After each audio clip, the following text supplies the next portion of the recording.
اللہ کی مرضی کے مطابق زندگی گزاریں تو آپ مسلم ہیں۔ بلا من، قرآن میں آیت ہے مکمل اس کی تفسیر کرتی ہے کہ بلا من اسلم وجہہ للہ وہو محسن فلہ اجرہ عند ربہ ولا خوف علیہم ولا ہم یحزنون۔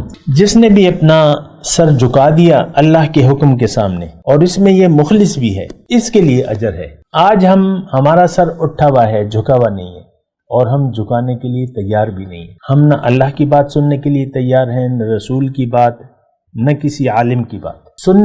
سننے کی حد تک تو وہ تو منافقین مدینہ تھے، حضور صلی اللہ علیہ وسلم کی مجلس میں بیٹھا کرتے تھے، وہ سنتے تھے حضور کی باتیں، لیکن ان کی سمجھ میں نہیں آتی تھی۔ مجلس سے جب باہر نکلتے تو قرآن میں ہے ماذا قال آنفا، یہ رسول کیا کہہ رہے تھے، ہمیں تو بات سمجھ میں نہیں آئی۔ منافقین مدینہ جو تھے وہ ایسے تھے۔ اعوذ باللہ من الشیطان الرجیم، بسم اللہ الرحمن الرحیم۔ اللہم صلی علی سیدنا محمد معدن الجود والکرم وآلہ وسلم۔ سامعین و ناظرین اکرام، السلام علیکم ورحمۃ اللہ وبرکاتہ۔ آج کا ہمارا موضوع یہ ہے کہ آخر اسلام ہی کیوں؟ دیکھیں، آج یہ سوال ہمارے لیے غیر اہم ہے، آج کے مسلمان کے لیے، کیونکہ اسلام کی ہمیں قطعی طور پہ آپ دیکھیں ہمیں کوئی ضرورت محسوس ہی نہیں ہوتی، عام مسلمان، سوائے چند ایک رسومات کے کہ آپ کے بچے کی پیدائش ہوتی ہے تو آپ اس کا ختنہ کرا دیتے ہیں اسلام۔ اچھا، پھر اس کو قرآن کا ناظرہ قرار دیتے ہیں اور ڈال دیتے ہیں دنیا کے راستے پہ، پھر جو بھی ہوتا ہے بڑا ہو جاتا ہے وہ ہوتا ہے، پھر اس کی شادی جو ہے پھیرے نہیں کرواتے اس کو ہندوؤں کی طرح، نکاح مولوی کو بلا لیتے ہیں، پھر جب جنازہ ہوتا ہے پھر آپ کو جنازہ پڑھانے کی ضرورت ہوتی ہے، اس کو جلاتے نہیں۔ یہ چند ایک کام ہیں جو ہم اسلام کے طریقے کے مطابق کر رہے ہیں، باقی اسلام سے ہمارا کوئی واسطہ ہے نہیں۔ حقیقت میں جو ہمارے روزمرہ کے معمولات ہیں، کوئی نماز پڑھ رہا ہے، کوئی نہیں پڑھ رہا، کوئی روزے رکھ رہا ہے، کوئی نہیں، کوئی زکوٰۃ دے رہا ہے، کوئی نہیں دے رہا، کوئی حج پہ جا رہا ہے، کوئی نہیں جا رہا، اس سے یہ چیزیں غیر اہم ہیں۔ اگر آپ اسلام کو نہیں جانتے، یہ بات نوٹ کر لیں، یہ سارے پریکٹس یہ غیر اہم ہے، بے فائدہ ہے، فضول ہے۔ اگر آپ اسلام کو سمجھے نہیں ہیں اور اسلام کو اگر آپ نے قبول نہیں کیا تو یہ ساری پریکٹسز جو ہیں یہ بیکار ہیں۔ یہ ایسے ہی ہیں جیسے کہ ایک محلے میں آپ کے ایک ہندو رہتا ہے اور باقی لوگ جو ہیں اسے تنگ کرتے ہیں، شدت پسند ہیں محلے میں باقی لوگ، تو یہ اپنے جال و مال کی خاطر مسجد میں جا کے مولوی صاحب سے کہتا ہے مجھے کلمہ پڑھا دو۔ گھر میں بت رکھے ہوئے اس نے، تو نماز 5 وقت کا نمازی بن جاتا ہے، مٹھی بھر داڑھی چھوڑ دیتا ہے اور سارے کام، عید بھی مناتا ہے، شب رات بھی مناتا ہے، جو بھی ہوتا ہے۔ تو یہ ہے، ہم لوگ اصل میں بت پرست ہیں۔ بت ہے دنیا، ہمارا بت کیا ہے؟ دنیا۔ دنیا کے سامنے ہم نے سر جھکایا ہوا ہے۔ اصل کامیابی ہم دنیا کو سمجھتے ہیں، لیکن سمجھنے کی کوشش کریں۔ اسلام ہمارے لیے غیر اہم ہے، نام ہے بس۔ حضور صلی اللہ علیہ وسلم کی بڑی پیاری حدیث ہے آج کے زمانے کے بارے میں کہ لوگوں پر ایک زمانہ ایسا آئے گا کہ اسلام کا صرف نام رہ جائے گا اور قرآن کا صرف رسم الخط رہ جائے گا، مساجد آباد ہوں گی، ہدایت سے خالی ہوں گی، آسمان کی چھت کے تلے شریر ترین مخلوق اس دور کے علماء ہوں گے، فتنہ ان میں سے اٹھے گا اور ان میں واپس لوٹے گا۔ آج اگر یہ صورتحال نہ ہو تو آپ بتا دیں مجھے، مساجد آباد ہیں، ایئر کنڈیشن لگے ہوئے ہیں، ٹائلیں لگی ہوئی ہیں، ہدایت تو نہیں ہے۔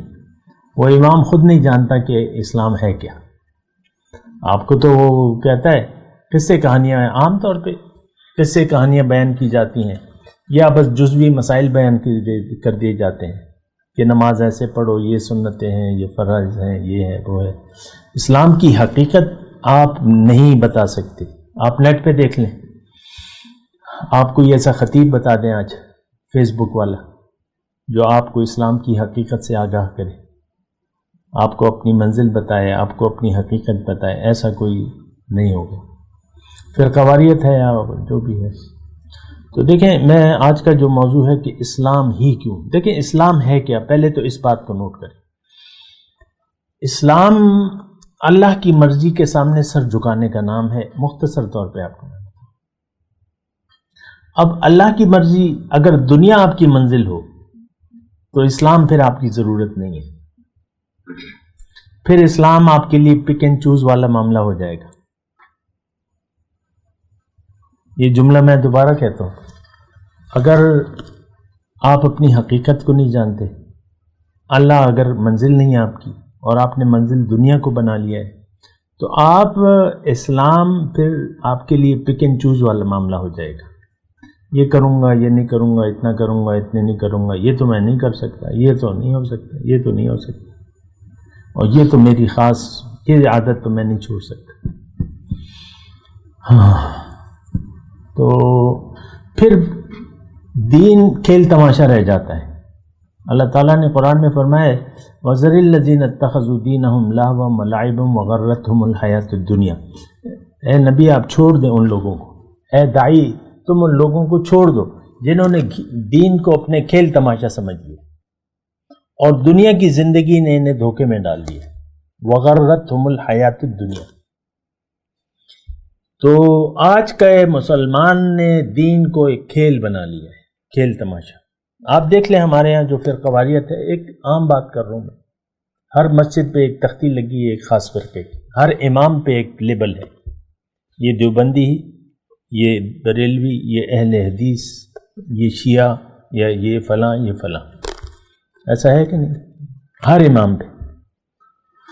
تو خیر میں فرقواریت کی بات تو نہیں کر رہا، لیکن میں اسلام کی بات ضرور کر رہا ہوں. دیکھیں اسلام ہے کہ آپ اپنی مرضی چھوڑ کے اللہ کی مرضی سے زندگی گزاریں. یہ مختصر میں نے آپ کو اسلام کی اپنے اردو میں تشریح کر دی. اور آپ ایسا کر نہیں سکتے، آپ اپنی مرضی چھوڑ نہیں سکتے اگر آپ کا آخرت پر یقین نہیں ہے تو آپ اپنی مرضی نہیں چھوڑ سکتے. اگر قبر کی زندگی کو آپ زندگی نہیں سمجھتے تو آپ اپنی مرضی نہیں چھوڑ سکتے. ہمارا یقین نہیں ہے آخرت پہ. یہ سب صرف باتیں ہیں، ہم جو کچھ بھی کہتے ہیں نا یہ صرف باتیں ہیں، کہنے کی باتیں ہیں. بہرحال میں اسلام کے بارے میں بات کر رہا تھا. اسلام کا میں نے مختصر آپ کو اس وقت یہ بتایا ہے کہ آپ اپنی مرضی چھوڑ دیں، اللہ کی مرضی کے سامنے سر جھکا دیں، اللہ کو اپنا الہ واحد تسلیم کر لیں. کیونکہ لا الہ الا اللہ. تو لا الہ کا مطلب کیا ہے؟ کہ میں نے اللہ کے علاوہ کسی کی بات نہیں ماننی، نہ سننی ہے نہ ماننی ہے. ہماری اس وقت کیفیت کیا ہے کہ ہم اللہ کی نہیں سنتے، غیر کی سنتے ہیں، اپنے نفس کی سنتے ہیں. آپ دیکھیں آپ کی میں آپ پر کتنی حاوی ہے. میں آپ کا بچہ ہے وہ بھی میں کے رٹ لگائے رہتا ہے. پھر وہ بچہ جب بڑا ہو جاتا ہے تو وہ عادت پختہ ہو جاتی ہے. انسان مرتے مر جاتا ہے لیکن اپنی میں کو وہ نہیں ختم کرتا. انسان مرتے مر جاتا ہے لیکن اس کی میں برقرار رہتی ہے. اسلام اس میں کے خلاف ہے. اسلام یہ کہتا ہے کہ تم میں نہیں، تم کہو اللہ، اور میں ہی ذالک بان اللہ هو الحق وان ما يدعون من دونه الباطل. یہ اس لیے کہ اللہ حق ہے، اللہ ہے. اب جب اور جو اس کے علاوہ یہ پکارتے ہیں وہ باطل ہے. اب جب آپ میں کہتے ہیں تو یہ نفی ہے اللہ کی. ایک مختصر بات ہے، یعنی اگر آپ اپنی میں پر قائم رہتے ہیں، اپنی مرضی کو اللہ کے حوالے نہیں کرتے، تو یہ اللہ کی نفی ہے، یعنی اللہ کی الوہیت کی نفی ہے کہ آپ نے اپنی ہی ایک سسٹم بنایا ہوا ہے، اپنی مرضی سے زندگی گزار رہے ہیں. اللہ تعالیٰ نے تو ہمیں یہ کہا ہے کہ جنت کا وارث کون ہے. قرآن میں ایک آیت ہے وَأَمَّا مَنْ خَافَ مَقَامَ رَبِّهِ وَنَهَى النَّفْسَ عَنِ الْهَوَىٰ. اور جو اپنے رب کے سامنے کھڑے ہونے سے ڈرا اور اس نے اپنے نفس کو بچا لیا خواہش نفس سے، اس کا ٹھکانہ جنت ہے. فإن الجنت ہی المأوی. جنت کس کے لیے ہے؟ جو خواہش نفس کو چھوڑ دے، جو اپنی انا کو چھوڑ دے اور اللہ کے حکم کے سامنے سر جھکا لے. بہرحال آج کا میں جو اسلام ہی کیوں، اسلام میں آپ کو بتا رہا ہوں کہ آپ اپنی مرضی کو ختم کر کے اللہ کی مرضی کے مطابق زندگی گزاریں تو آپ مسلم ہیں. بلا من، قرآن میں آیت ہے مکمل اس کی تفسیر کرتی ہے کہ بلا من اسلم وجہہ للہ وہو محسن فلہ اجرہ عند ربہ ولا خوف علیہم ولا ہم یحزنون. جس نے بھی اپنا سر جھکا دیا اللہ کے حکم کے سامنے اور اس میں یہ مخلص بھی ہے، اس کے لیے اجر ہے. آج ہمارا سر اٹھا ہوا ہے، جھکا ہوا نہیں ہے، اور ہم جھکانے کے لیے تیار بھی نہیں ہیں. ہم نہ اللہ کی بات سننے کے لیے تیار ہیں، نہ رسول کی بات، نہ کسی عالم کی بات. سننے کی حد تک تو وہ تو منافقین مدینہ تھے، حضور صلی اللہ علیہ وسلم کی مجلس میں بیٹھا کرتے تھے، وہ سنتے تھے حضور کی باتیں لیکن ان کی سمجھ میں نہیں آتی.